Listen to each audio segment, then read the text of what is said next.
विद्यार्थी मित्रों, आइए आज कुछ प्राणियों के बारे में बातचीत करें कि प्राणी दो प्रकार के होते हैं। कैसे? तो एक तो पालतू और दूसरा जंगली। पालतू प्राणी यानी जो आपको आपके घर के आसपास, आपके नज़दीक दिखाई देने को मिलते हैं, कि जिसको पाले भी जाते हैं। और कुछ प्राणी वैसे होते हैं कि जो खूंखार और डरावने होते हैं, यानी वे जंगल में रहते हैं। अब जंगल में रहने वाले प्राणी को जंगली प्राणी के नाम से जानते हैं, और हमारे आसपास जो दिखाई देते हैं उसको हम पालतू प्राणी के नाम से जानते हैं। पालतू यानी पाला जाने वाला। और हमारे इस पाठ में पाठ 3 कुत्ते की वफादारी, इस पाठ से संबंधित हम आगे चर्चा करेंगे। सबसे पहले तो देखिए कि इस पाठ के लेखक हैं लल्लू भाई रबारी, जो गुजरात विद्यापीठ में हिंदी के संपादक थे। और उनके द्वारा लिखी गई ये कहानी, इस कहानी का पहले हम सारांश समझेंगे, उसके बाद विस्तार पूर्वक इस कहानी को समझने का प्रयत्न करेंगे। लेकिन पहले हम कुछ शब्दार्थ पर ध्यान दें, जिससे हमारे पाठ और भी सरल हो जाए। तो आइए इन शब्दार्थ में हम देखते हैं। समाधि, समाधि यानी स्मारक। वफादार यानी स्वामी भक्त। पड़ाव यानी यात्रा में, कहीं भी अगर यात्रा में जाते हैं तो कुछ देर आराम के लिए हमारा ठहराव होता है या रुकते हैं, तो उसको कहते हैं पड़ाव। जमानत यानी जामीन पर छूटना, तो जामीन गुजराती शब्द है और जमानत उसका जामीन हिंदी शब्द भी अर्थ होता है। मुग्ध तो आसक्त, सूद तो ब्याज, और शव, शव यानी मृत शरीर। शव यानी मृत शरीर। उसके बाद हम कुछ मुहावरों पर ध्यान दें। हृदय हिला देना यानी द्रवित करना, दिल को लग जाना। मार खा जाना यानी किसी भी कार्य में नुकसान होना। जबान काट लेना यानी वचन भंग करना। वचन भंग करना, किसी बात को हम प्रॉमिस करते हैं लेकिन उस बात को हम पूर्ण नहीं करते हैं।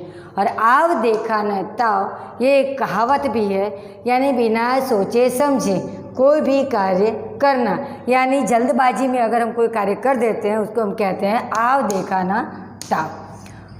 आइए अब इस पाठ के शब्दों और थोड़े व्याकरण पर भी ध्यान दें और उसकी कहानी को समझें। इस कहानी में लेखक ने अपने स्वामी के प्रति जानवर की वफादारी को उजागर किया है।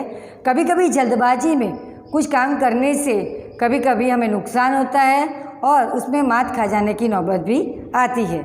लेखक ने यह बात इस कुत्ते और बंजारे की कहानी के द्वारा हम तक पहुंचाने और समझाने का प्रयत्न किया है। उत्तर गुजरात के पाटन जिले में राधनपुर नाम का एक छोटा सा नगर है। वहाँ एक तालाब है और उस तालाब के किनारे, तट यानी किनारा, उसके किनारे पर एक कुत्ते की समाधि है। अभी तो आपने मनुष्य की समाधि देखी होगी, कोई बड़ा व्यक्ति मर जाता है जो बड़े पद पर है तो उसकी समाधि बना दी जाती है। समाधि यानी, पहले ये समझ लो, समाधि यानी एक प्रकार का स्मारक कि जो किसी की याद में बनाया जाता है। और यह जानकर भी आश्चर्य होगा आपको मित्रों कि ये कुत्ते की समाधि है और इसके पीछे एक सुंदर और हृदय को हिला देने वाली, द्रवित करने वाली एक कथा कहानी है कि जिसको हम आपके सामने समझाते हुए बताना चाहती हूँ।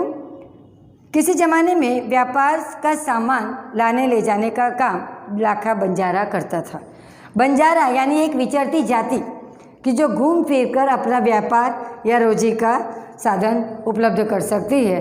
तो बंजारा अपने ऊँटों पर व ऊँट पर अपने सामान को लाद कर गांव से शहर में ले जाता था और फिर शहर से जो माल खरीदता था वह गांव में लेकर आता था और इस प्रकार बंजारा अपना व्यापार करता था।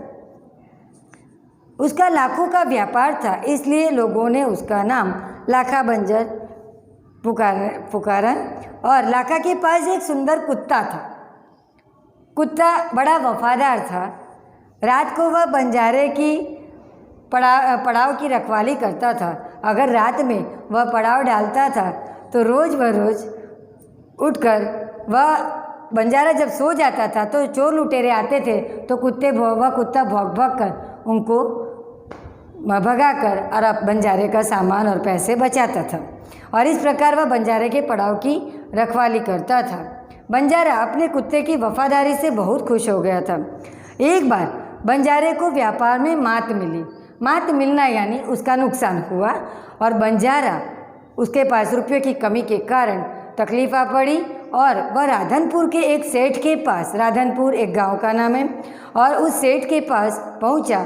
उसने जाकर अपनी सारी आपबीती उसको बताई।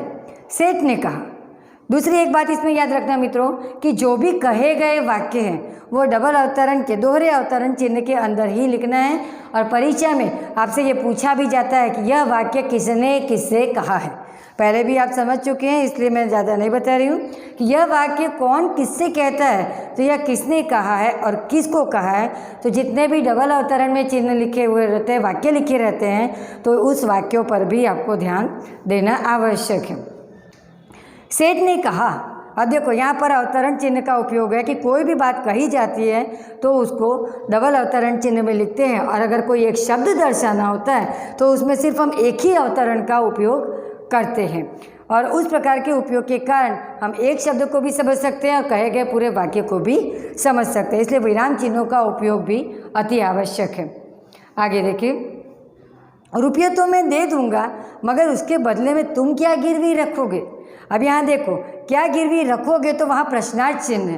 प्रश्नार्थ चिन्ह कब लगाया जाता है, तो जब वाक्य में कोई प्रश्न पूछा जाता है तो उसमें प्रश्नार्थ चिन्ह, और अगर प्रश्न ना हो, कोई उत्तर हो, तो उसमें पूर्ण विराम में खड़ी लाइन तुम्हारे पास होती है। जिस प्रकार गुजराती में तुम्हारे पास एक डॉट के रूप में तुम पूर्ण विराम का उपयोग करते हो, लेकिन हिंदी में पूर्ण विराम एक खड़ी लाइन के रूप में किया जाता है।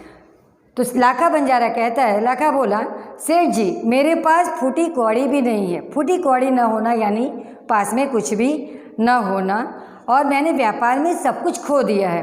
मेरी जबान पर विश्वास करें और मुझे आप कुछ रुपये दे दीजिए, मैं आपको ये पूरी रकम सूद समेत लौटा दूंगा। सूद एटले ब्याज, सूद का मतलब होता है ब्याज, और जमानत के रूप में यानी कुछ समय तक के लिए मैं अपनी वस्तु कुछ आपके पास रखूं और आप उसके बदले में मुझे रुपया दें। जब मैं आपको रुपया लौटाऊंगा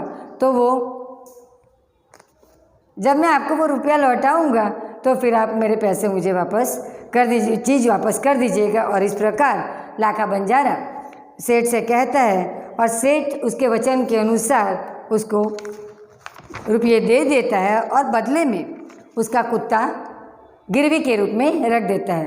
बंजारे को दुख तो बहुत होता है, लेकिन उसके पास कोई रास्ता न था और वह बंजारा अपने कुत्ते को उसके पास छोड़कर चला जाता है। इधर दूसरे दृश्य में देखा जाए तो सेठ के घर कुछ चोरों ने डाका डाला। चोर का पीछा करते हुए कुत्ता जो उसके पास गिरवी था, तो कुत्ता चोरों के पीछे पीछे भागता है और जंगल में जाकर वह जमीन में उसके सारे धन को छुपा देता है।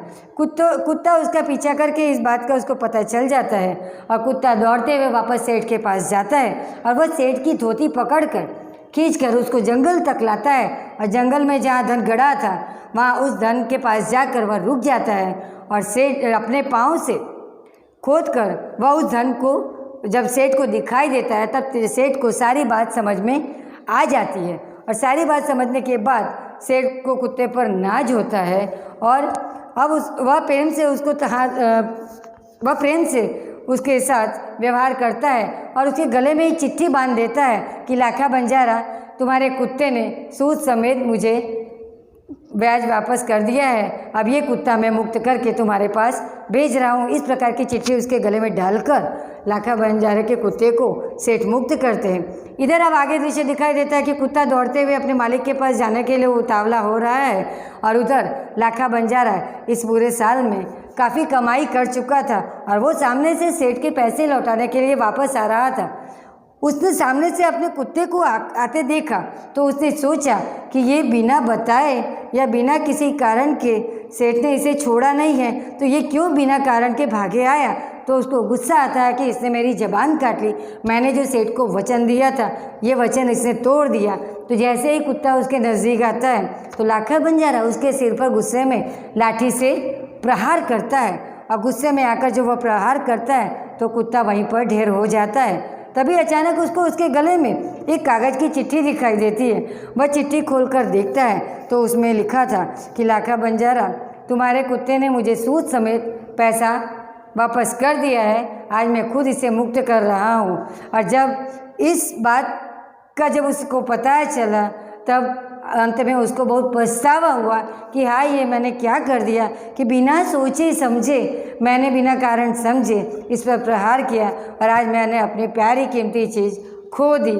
लेकिन इस पाठ से हमें ये सीख मिलती है विद्यार्थी मित्रों कि कभी भी हमको बिना सोचे समझे कोई भी कार्य करने का प्रण लेना नहीं चाहिए। पहले बात को पूरी तरह समझो और उसके बाद ही उस पर विचार करके उसको उपयोग में लाओ।